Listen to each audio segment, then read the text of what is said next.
오늘의 말씀은 마태복음 27장 27절에서 31절까지입니다.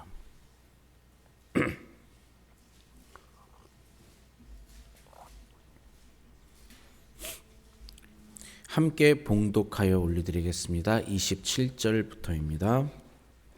이에 총독의 군병들이 예수를 데리고 관정 안으로 들어가서 온 군대를 그에게로 모으고 그의 옷을 벗기고 홍포를 입히며 가시 면류관을 엮어 그 머리에 씌우고 갈대를 그 오른손에 돌리고 그 앞에서 무릎을 꿇고 희롱하여 가로되 유대인의 왕이여 평안할지어다 하며 그에게 침 뱉고 갈대를 빼앗아 그의 머리를 치더라. 희롱을 다한 후 홍포를 벗기고 도로 그의 옷을 입혀 십자가에 못 박으려고 끌고 나가니라. 아멘. 오늘 읽은 본문은 27절부터 31절까지 빌라도의 관정에서 희롱당하시는 모습입니다. 오늘 우리가 찬송가도 빌라도의 뜰에서 고난받으신 예수님을 기억하기 위해서 불렀는데요.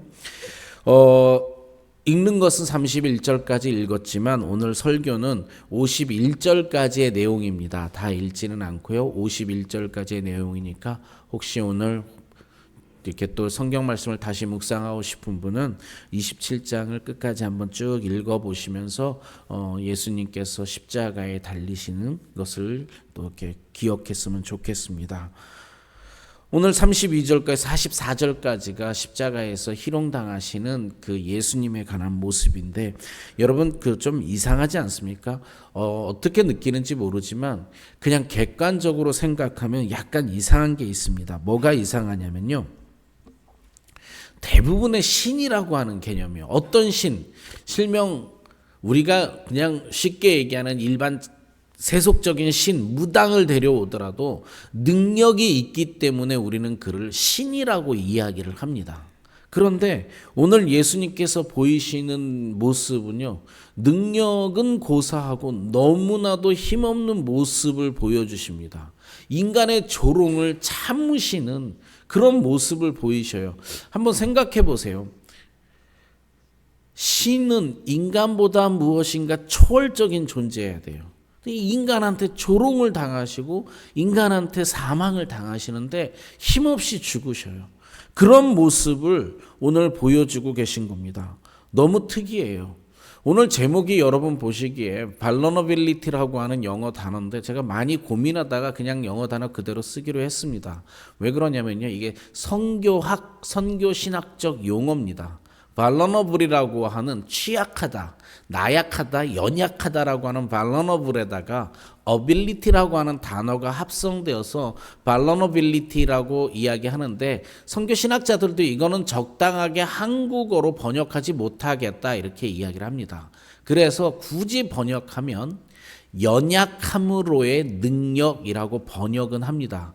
그런데 그렇게 말해놓고 이렇게 말해놓고요 그냥 vulnerability라고 이야기를 합니다. 뭐 적당히 한국말이 없어서 그럴 수도 있습니다. 연약함으로의 능력, 연약함인데 능력. 오늘 우리는 십자가에 매달리신 예수 그리스도를 다시 바라보려고 하는데 그 vulnerability를 행하시는 그 예수님을 묵상해 보려고 하는 겁니다. vulnerability는요 연약한 거하고는 다릅니다. 능력이 있음에도 참는 것입니다. 그러니까 vulnerability는 자신이 선택하는 거예요. 능력이 없는데 당하는 건 그냥 당하는 겁니다. 그건 아니고요. 능력이 있음에도 불구하고 하나님께 예수님께서는 그것을 참는 건데요. 50절에서 54절을 좀 함께 보겠습니다.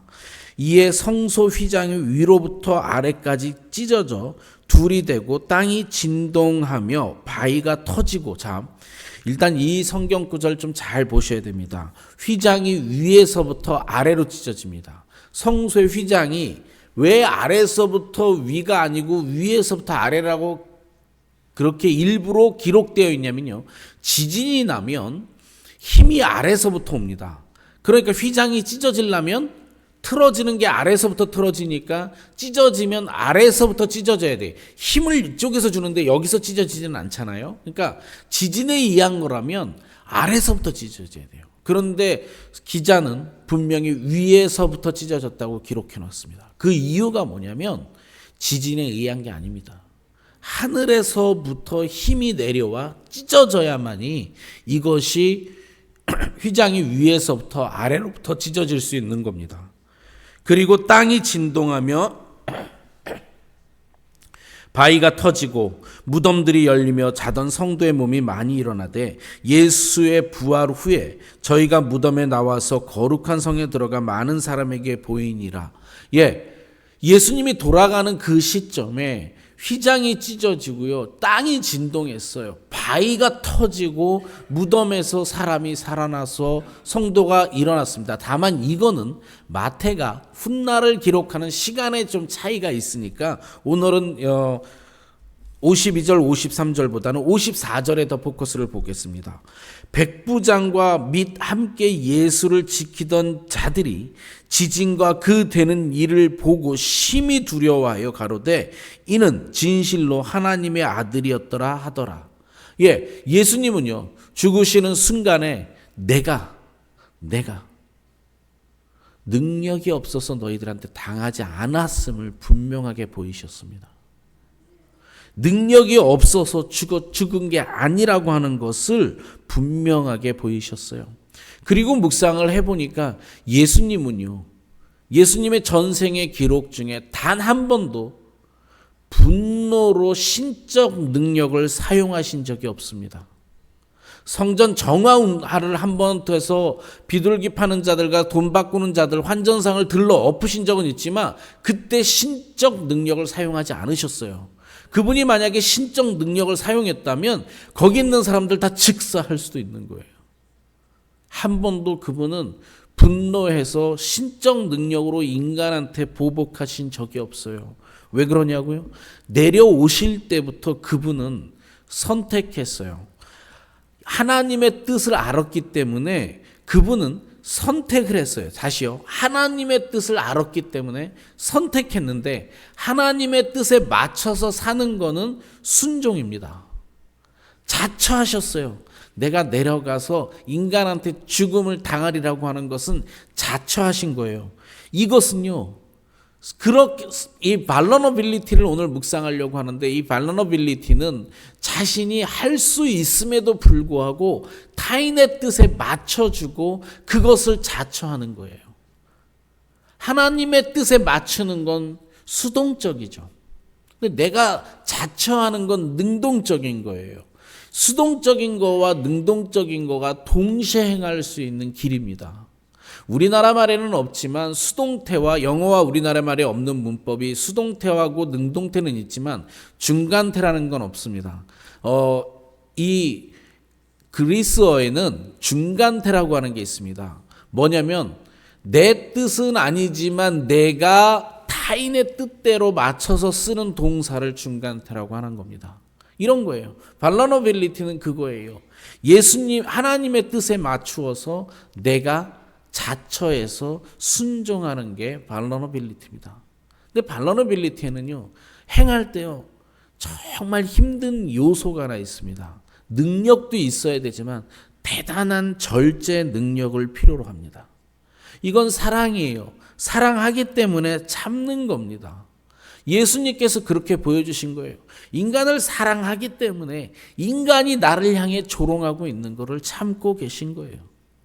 바울 선생님도 고린도인들이 그렇게 잘못하고 자신한테 뭔가를 잘못했어요. 사실은 그 고린도 교회는 바울 선생님께서 세우신 설립한 교회인데 이분들이 삐져서 나중에는 오지 말라고 바울 선생님한테 그렇게까지 얘기해요. 그런데 바울 선생님께서 고린도 후서라는 편지를 통해서 이렇게 얘기합니다. 너희의 마음이 좁아진 것은 너희로도 하니 너희로 인한 것이니 내가 너희 부모의 마음으로 너희에게 권면하노니 이렇게 하면서 참으면서 편지를 써요. 묵상하다 보니까 부모님이요. 제가 어렸을 때 잘못 많이 했겠죠. 우리 부모님이 나를 무한히 참으셨기 때문에 우리 부모님은 나를 들러 엎으실 능력이 있었는데 참으셨어요. 반대로요. 우리 아이들이 자라날 때 청소년 시절에 뭐 잘못한 거 많아요. 제가 다 들러 엎을 수 있어요. 내쫓을 수도 있어요. 근데 참을 수 있는 건 사랑하기 때문에. 할 수 있는데 저 아이가 성장할 것을 믿고 기다리는 거예요. 그게 발러너빌리티입니다. 이 결과가 오늘 우리가 보고 있는 게 결과입니다. 생뚱맞지만 징기스칸은 전 힘으로 전 제국을 가장 세상에서 역사상 넓게 만들었지만 지금 징기스칸을 좋아하는 사람은 있겠지만 징기스칸을 예배하는 사람은 없습니다. 그런데 그냥 십자가에 매달려 죽으신 예수님은 지금 2000년이 지나서 전 세계에서 예배를 드립니다. 그거 아십니까? 예배는 단 한 번도 쉬지 않는다라는 걸.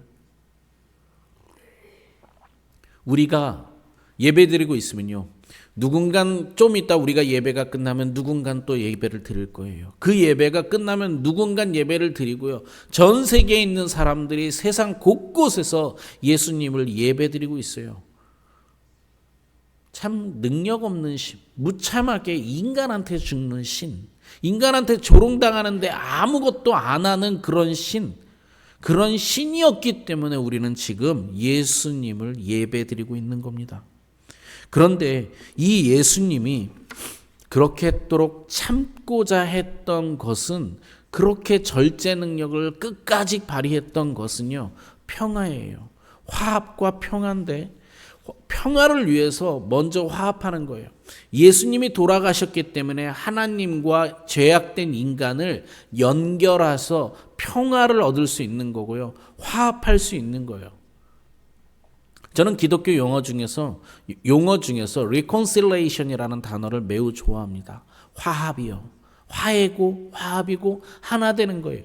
하나 되기 때문에 평안할 수 있는 겁니다. 집에서요, 남편과 아내가 우리 부부를 얘기하는 게 아니라 결혼했더니 서로 다른 사람이 만났어요. 너무 달라. 너무 다른데 내가 저 사람을 어떻게 해볼 수 있지만 사랑하기에 참아요. 남편이 아내를 참아주는 거고 아내가 남편을 끝없이 참아주기 때문에 시간이 지나면서 화합할 수 있는 거예요. 두 번째요, 우리 부모님이 날 위해서 끊임없이 참아주기 때문에 시간이 지난 후에 내가 부모님과 함께 하나가 되는 거예요. 내가 내 자식을 향해서 끊임없이 참아줬기 때문에 하나가 될 수 있는 겁니다. 여기에 계신 우리 모두요, 옆 사람을 보고 끊임없이 참아주길 바랍니다. 끊임없이 참아줄 때 우리 공동체가 서로 하나 될 수 있는 거예요. 예수님은요, 그렇게 끊임없이 나 같은 죄인을 위해서 참으시고요, 견뎌내 주셨고요, 십자가에서 모욕과 희롱을 그분이 견뎌내셨기에 우리가 하나님과 화합할 수 있고 이 땅을 살아가면서 은혜와 평강을 누릴 수 있는 겁니다. 오늘은 성금요일입니다. 예수님께서 너무나도 힘없이 인간에게 조롱당하고 죽임당하는 날이에요. 이사야서 53장 5절에 이렇게 쓰여져 있습니다. 그가 찔림은 우리의 허물 때문이요, 그가 상함은 우리의 죄악 때문이라. 그가 징계를 받았으므로 우리는 평화를 누리고 그가 채찍에 맞았으므로 우리는 나음을 받았도다. 십자가를 지고 돌아가신 예수님의 연약한 능력을 본받는 하루가 되었으면 좋겠습니다. 평화를 위해서 내가 파워가 있는데, 내가 들러 엎을 수 있는 능력이 있고, 내가 보복할 수 있는 능력이 있고, 내가 뭐라도 할 수 있는 능력이 있지만 평화를 위해서 끝없이 한없이 참아주는 것, 그것이 발러너빌리티라고 하는 선교적 용어입니다.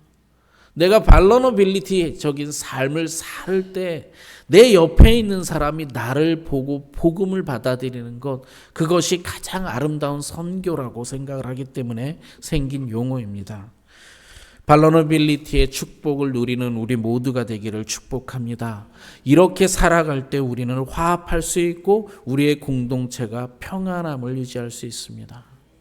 말씀을 놓고 기도하겠습니다. 다만 오늘 제가 기도하기 전에 저는 기도는 잠깐 묵상이 필요하다고 생각하는 사람입니다. 저도 소리를 내지 않을 건데 1분 정도 우리 잠깐 묵상하시고 말씀을 마무리하는 기도를 제가 하겠습니다. 1분 정도 십자가에 매달리신 예수님, 발라노빌리티라고 하는 연약함으로의 능력을 보여주신 예수님을 묵상하는 시간을 가졌으면 좋겠습니다.